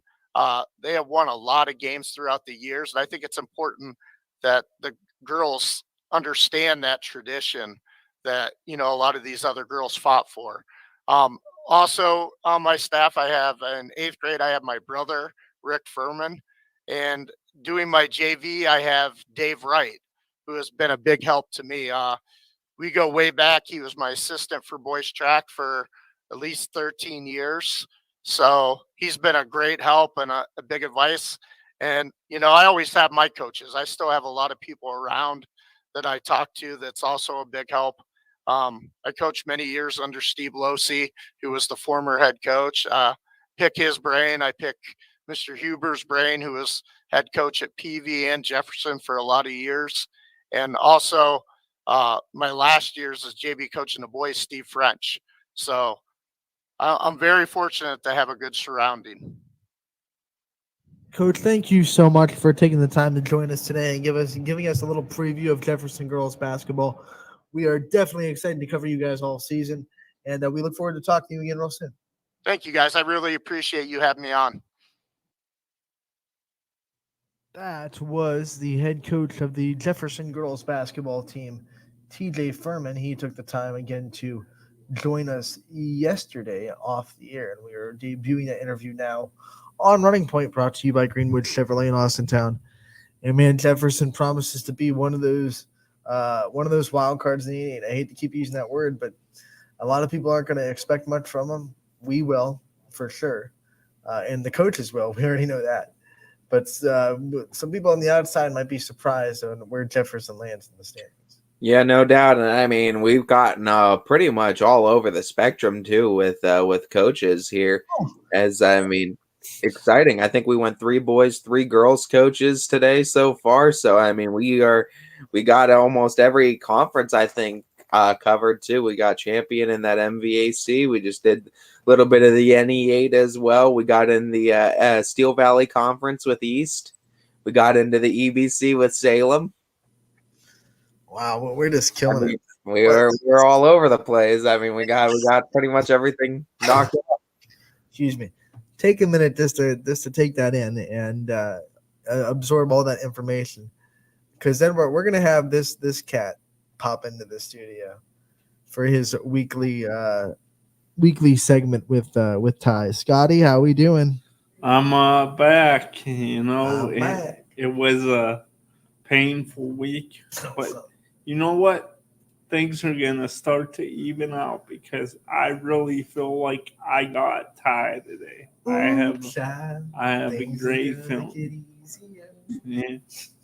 If it makes you feel any better, Scotty, for what happened Sunday, I hope you do kind of get me this time too. You don't. Hush. He's lying. He never loses that competitive spirit. I got some good ones here. I got one from Super Dave, so we're gonna have to fact check that. And then the other ones are pretty layered. So I hope you're ready. That's a bold strategy because Scotty, it either gets you a lot of points or it backfires on you real hard. Yes.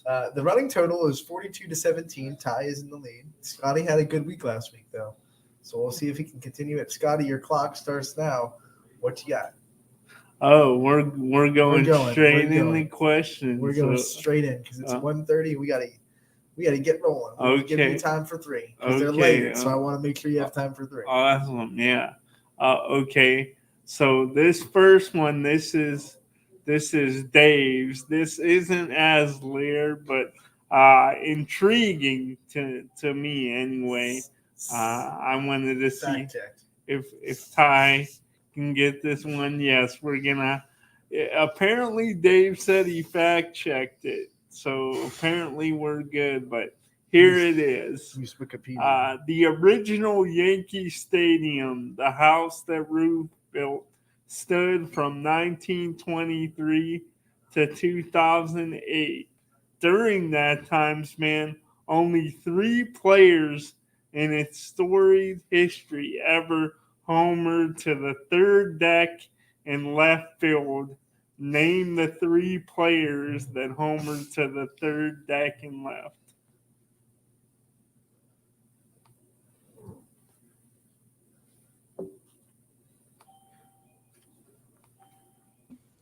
I'm trying to think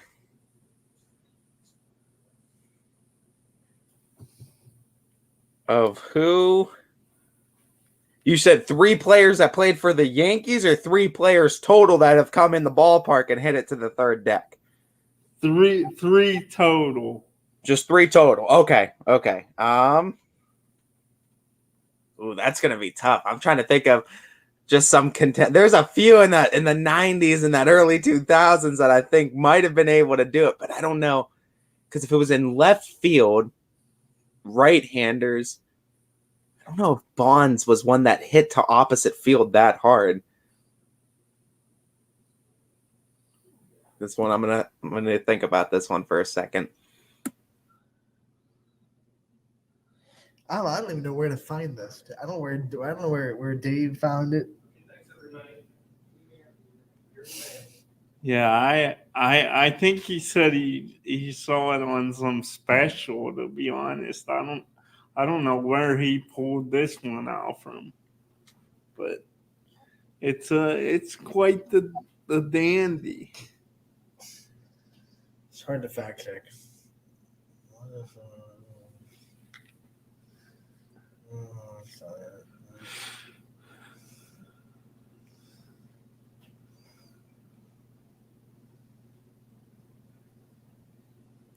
Like, this one's hard because because it's a spot in the field. I'm just thinking of like the big home runs that like were hit there. Like I knew, like one of the bigger ones, I knew Mickey Mantle hit one like over 560 feet there, but I don't remember if that one was to left or if that one was to straightaway center. But I think Mantle batted right-handed, if I'm not mistaken. So he could have, with his power, he could have definitely. Alex Rodriguez could have at one point too. Oh my goodness. I mean, Ty, I think you're at the mercy of Dave. I can't. I might have to be because like this one's a question that is like I can find the longest home runs in the new Yankee Stadium. this one's like so hard to like I can't even like pinpoint. I mean, it's right-handed hitters that were super powerful that I could think of could do it. And I knew Mickey Mantle had a 560 plus foot home run in old Yankee Stadium. I don't know if that one was there. Yeah, I'm not sure. I'm not sure, Scotty. I can't pinpoint. Give us 3 guesses, Ty. Maybe you'll get one. You'll get a point. I said I'll go Mickey Mantle, I'll go Alex Rodriguez, and I thought Barry Bonds off the rip, but I could be wrong. He was lefty, so I don't know if he had that opposite field power to do that, but Barry Bonds was a superhuman. All 3 incorrect. Yeah. The correct according to Super Dave. According to the Gospel of Super Dave, the correct answers are Jimmy Fox, Frank Howard, and former Indian and AL Rookie of the Year Super Joe Charbonnet. Congratulations. I've never heard of any of you, but you have a long home run in Yankee Stadium. Good job. Great career. Scotty, what's the next one? You have a 42-20 deficit now. It's starting to get a little hot, Ty. Yes, the next one, and I think this is one Ty could get. I'm a little nervous about this one because of the 30 for 30 documentary that was aired about these teams this era. Ty saw it. So I think Ty might get this one, but I decided, hey, let's throw it out there anyway. Of course, the Buffalo Bills went to 4 straight Super Bowls and lost them all in the 90s. Ty, I want from you the final score of every Super Bowl that the Bills lost.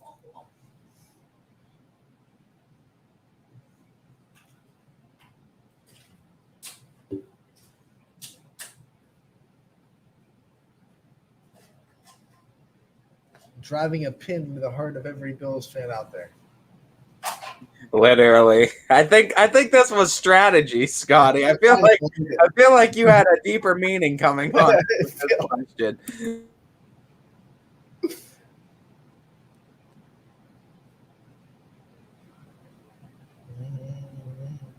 So thinking about all the ones in the 90s, well, Dallas obviously beat them twice. Dallas beat them, kicked their ass, if I'm not mistaken. I think it was 52-17 the one time. The year prior was also not, it was like 3 possessions. I think it was 30-13 the year prior. Year after, it was after those 2 losses to Dallas, it was Washington, and that was 37-24. And then the biggest heartbreaker I know was the very close one, the 1-point loss to the Giants, 20-19, the year after. You got them all right. I can say it. I was just fact checking this to make sure those are all correct. The only thing you had wrong, I did see the documentary though, Scotty. The only thing you had wrong, Ty, the Giants was actually the first, then Washington, then the Dallas game backwards. Then the Dallas game that went 52-17, and then Dallas 30-13. So you had Dallas first, but that wasn't a part of the question. So you just got 4 points. 46-20 your running total. I saw the documentary, Scotty. And once it's feast season, it's over because he's got one of those Cam Jansen. I have ESPN Plus, so I get to see all the 30 for 30s. He's got ESPN Plus. He's got all the ES stuff. Yes. Okay, Ty. I give you your kudos there, your praise, but I'm gonna raise the stakes a little bit here. Fork side. Yes. Yes. Stakes. The Cavaliers. Or Cleveland. You know this, Ty. Their first ever NBA Finals appearance was the 2007 season. They would end up getting swept by Tim Duncan and company in the San Antonio Spurs, the Spurs dynasty. I want to know all the final scores of the games. In every game the Cavaliers lost and got swept by the Spurs. I thought he was about to go ahead and ask me the every final score of the Cavs finals appearance. I would be like, oh my God, Scott. Every game of every finals. Yeah, I was like, come on now. Now this one I remember very well because this was a little bit, I think 2005 is when I started really getting into basketball. So I remember watching this team, and I remember every game being close. I know the fourth game for sure was 83-82, and it was a meaningless three that was hit at the end of the game when it was really just 83-79 that we hit. And I think it might have been, was it Wally Serbiak at the time that might have hit it? It might have been Wally Serbiak. The other one was close too before it. I think it was 75-72. We lost by 3 in that one, and that was a heartbreaker. The game 2, I think, was a little bit more of a deficit. I think it was like a 9-point deficit. I think 103-92. And then that first game, I think they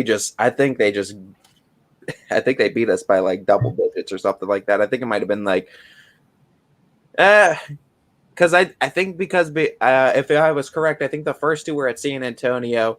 We kept the 2 close in Cleveland, but they beat us. I think it might have been by 9 again. It might have been, it was another low scoring game, 85-76, I think. Did he get all of them? You got all of them. How many is that? How many games? That's they got swept in 4. 40. No, that's 50. Titus hit 50. 50 to 20 is your running tally right now. Scotty, that was 3. Do you have a 4th today?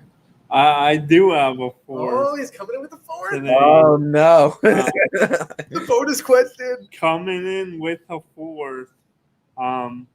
Ty, the 2016 NBA Finals, of course.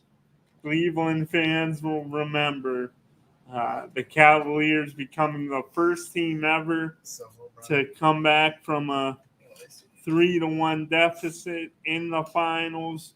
LeBron led both teams in every statistical category. But I want to know from you, Ty, give me the scores of all 7 2016 NBA Finals games. Yeah, this is even if he gets 5 of them, that's 5-2. He wins the question. He does. So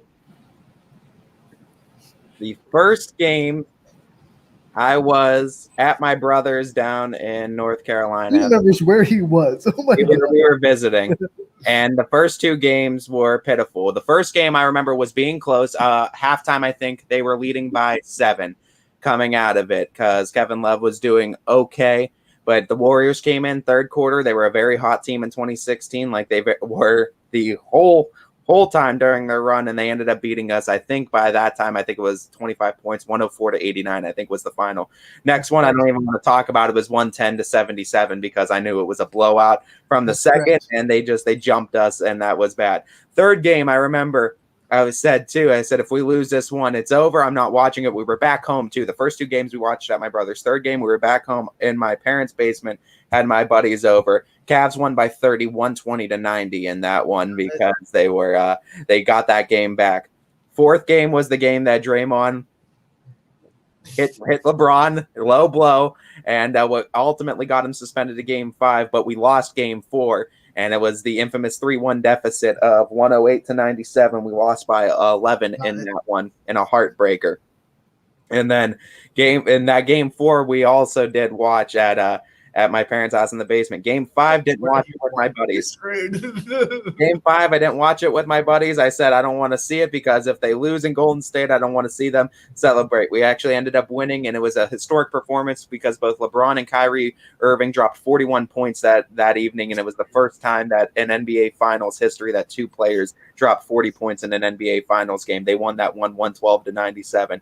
Game 6 was also very close, but it was a pull away at the end because it was in Cleveland, and LeBron dropped another 41 points in that game, and it was I don't know if it was a triple-double, but it was another 41 points. We won that one 115-101, and Game 7 was obviously the infamous back and forth all the way. It was tied 89-89. Kyrie Irving does a little dribble drive move, step back 3 on Steph Curry. It's 92-89. And then LeBron James goes for the dunk.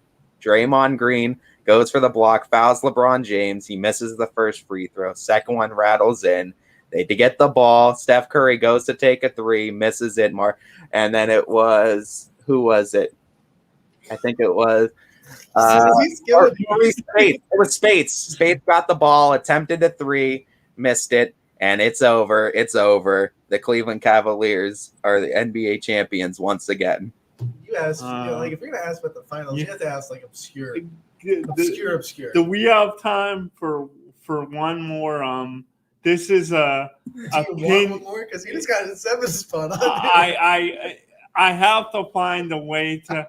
I mean, we're not gonna be. We have plenty of time. This is one that's we're gonna have to wait a while to know if Ty is correct or not. So because this is just an opinion-based question about this Cavalier team. How are we gonna know if he's right or not? It's not a trivia question. Yeah, I guess. You can still say it. I just wanted to know from Ty.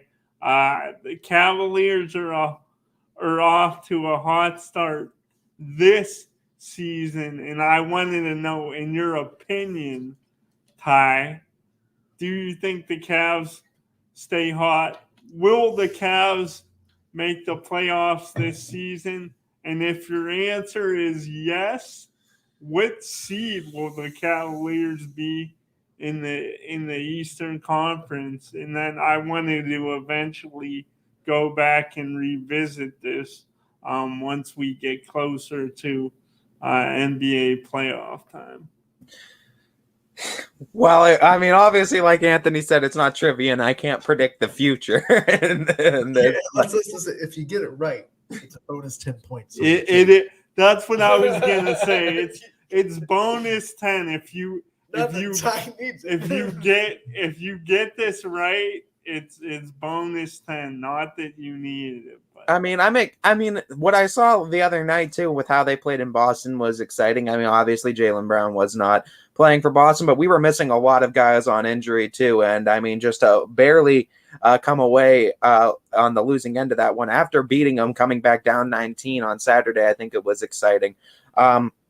I think for this particular Cavaliers team, it's all about if we could stay healthy. And of course, Evan Mobley being out now is unfortunate, along with Sexton, Markin, and a bunch of other names for us. But if we can get healthy, I'm really excited on having Mobley and Garland on this team. And I don't think we're going to be one of those teams. I don't think we're going to stay in the top 4 in the East. I think everything's going to rattle out to what we usually expect with Bucks and then Boston and them at the tops because they're going to be healthy, presumably by the end of the season. But I do think the Cavs can make the playoffs, and I think especially the play-in tournament, I think you could see them competing, and I'll say the 7th seed. I think they'll be competing to get into that 7th seed. Write that down, and when the playoffs start, if the Cavs are the 7th seed, Ty gets 10 bonus points for the trivia. Scotty, with your permission, I have one. It'll count against your score, but I think I can stop Ty. Okay, go ahead. I'm going to tag you in like we do sometimes when we have some extra time. Ty, as we all know, North Carolina has a very storied basketball program. This is a 3-part question, not 3 parts, but 3 answers. The top 3 leaders in career points at North Carolina and how many points they each have. in their career. You're talking the men's side, correct? Yeah, men's basketball. Okay. Yeah. I just wanted to make sure we're talking men's side. All right. Sorry, men's basketball, top 3 scorers in career points as far as their record books. If I was really cruel, I would have also asked what years they were on the team. Yeah, I mean, geez, if you really wanted to load the question up. But I'll settle for top 3 and how many career points they have.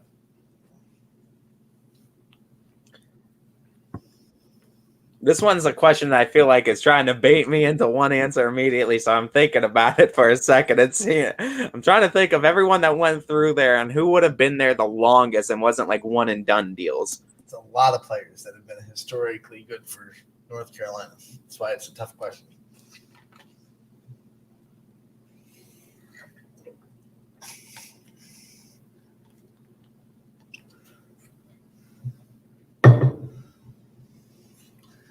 This one is especially for Jamie Thompson, a big UNC basketball fan. If you're watching, Jamie, shout out. We're still going to win the ACC. Again. I think it was I think Tyler Hansbrough was the most, and it was just under 1,000. I'll give you that. Tyler Hansbrough's won. How many points does he have in his career?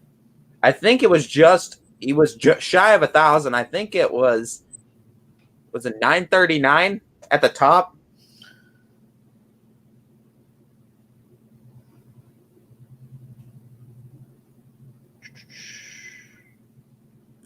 No, that's not the number. Unless I'm wrong. Yeah. I mean, I could be wrong. I mean, the numbers are going to be the hard part to guess for me. The other ones, this isn't my answer. I'm just thinking out loud. Antoine Jameson had a pretty high number, but I don't know if he was in the top 3. I think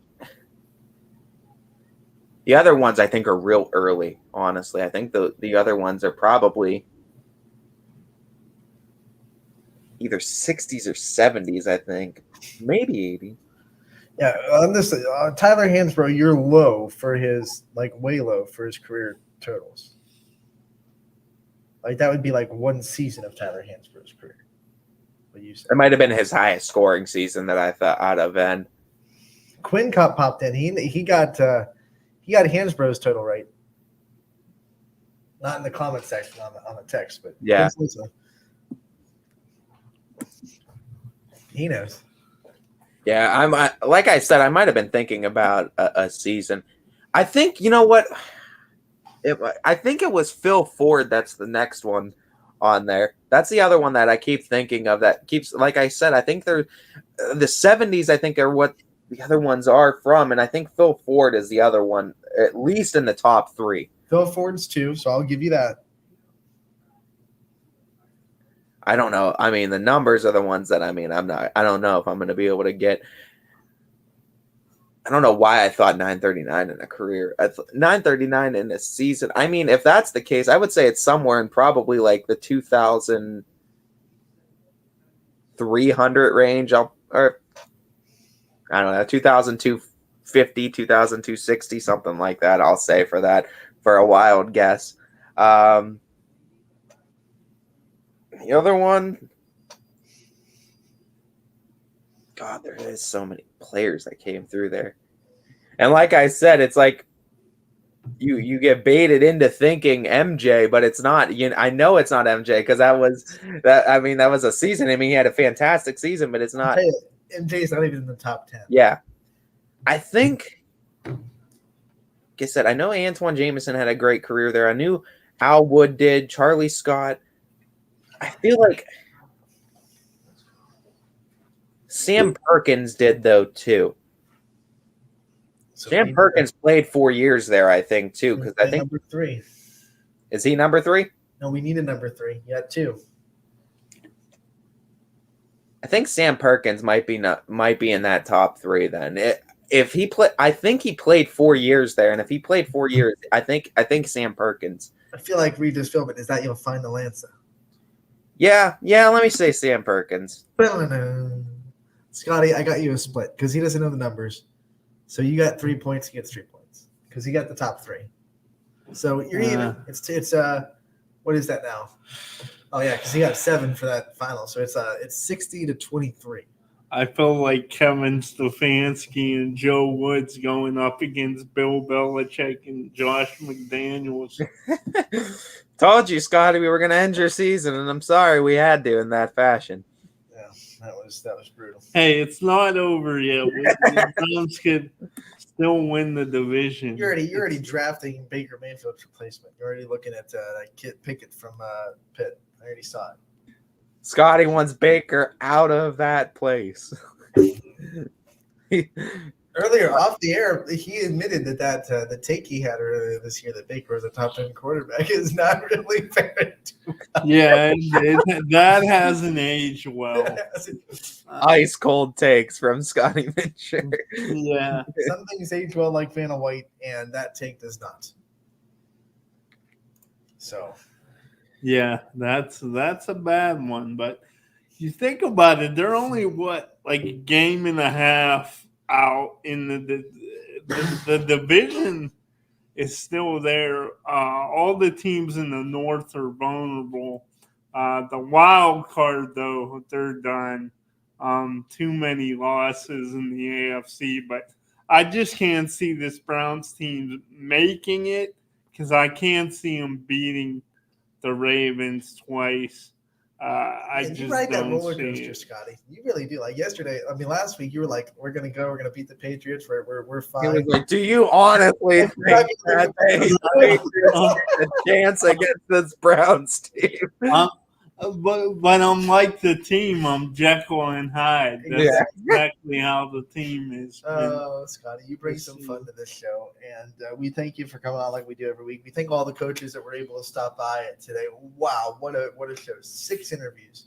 Thank you on the show today. Thank you guys. And programming note: I won't be on next week, but I will return the week after. So we'll be looking forward to you then, Scotty. All right, for Anthony Hartwig, Ty Bartell, and Scotty Mincher, we're going to take a 22-hour break. The Casual Sports Podcast comes up next from 2 to 3, and Power Hour from 3 to 4, and then we'll be back tomorrow from 12 to 2. Ty, do you want to really quickly preview who we'll have tomorrow? Yeah, coming on tomorrow for our guest list, it is going to be Deidre Watson from Liberty Girls Basketball, Earl Foster from Niles Boys Basketball, as well as we might be sneaking in another off-air interview in there as well. So stay tuned. Awesome. Tune in tomorrow from 12 to 2. Until then.